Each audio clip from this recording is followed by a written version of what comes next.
ఆయన పేరు ఫ్రెడరిక్, ఒక గొప్ప రాజు. ఆయనకున్న గొప్ప కృప ఏంటో తెలుసా?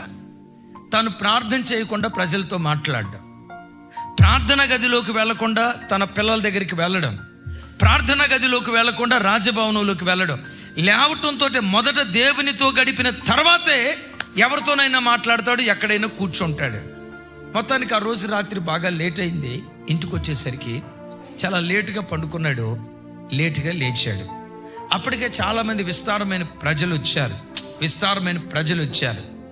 విస్తారమైన ప్రజలు వచ్చే పరంపరలో సరే వాళ్ళని కలుద్దామని చెప్పి ఈలోపు టిఫిన్ వస్తే టిఫిన్ చేద్దామని వెళ్ళాడు. ఈ టిఫిన్ చేయబోయే పరంపరలో సడన్గా ఆయన గుర్తొచ్చింది. ఈరోజు ఉదయం లేచి దేవుని సన్నిధిలో మోకరించలేదుగా, ఈరోజు ఉదయం నా తొట్టతొలిటి మాట దేవునితో మాట్లాడలేదుగా, నేను దేవుని సన్నిధిలో గడపలేదుగా అని చెప్పి ఆ టిఫిన్ అట్లా ప్రక్కన పెట్టి ప్రార్థన గదిలోకి వెళ్ళి ఓ 10 నిమిషాలు ప్రార్థన చేసుకున్నాడట. ఆ ప్రార్థన చేసుకొని టిఫిన్ చేద్దామని వచ్చేసరికి ఆ టిఫిన్లో సాలిడు పురుగు పడి ఉందట. అయ్యో, ఈ సాలిడు పురుగు పడి ఉంది, పారేయండి అని చెప్తే ఈలోపు కుక్క తింటదని కుక్కకేశారు. ఆ కుక్క తింటూ ఉంటుండగా నొరగలు గక్కుతూ అక్కడికక్కడే చచ్చిపోయిందట.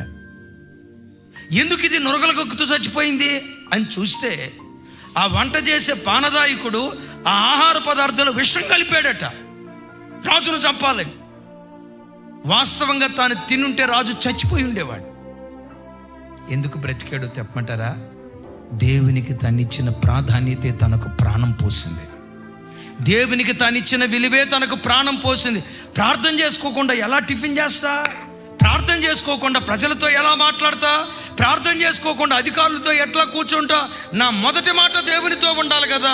ఆ ఒక్క సమర్పణ దేవునికి తానిచ్చిన ప్రాధాన్యత తనకు ప్రాణం పోసింది. నా ప్రభు బిడ్డలారా, ప్రతి రంగంలో మొదటి ప్రాధాన్యత దేవునికి తలమానికగా దేవుడి నేను నిలవబెట్టును గాక. ఉదయం పడకల మీద నుంచి లేచావు, పడకల మీద నుంచి లేవటంతో ఫోన్ ఎక్కడ పెట్టా? ఫోన్కి వెళ్ళి చేయి చాపొద్దు.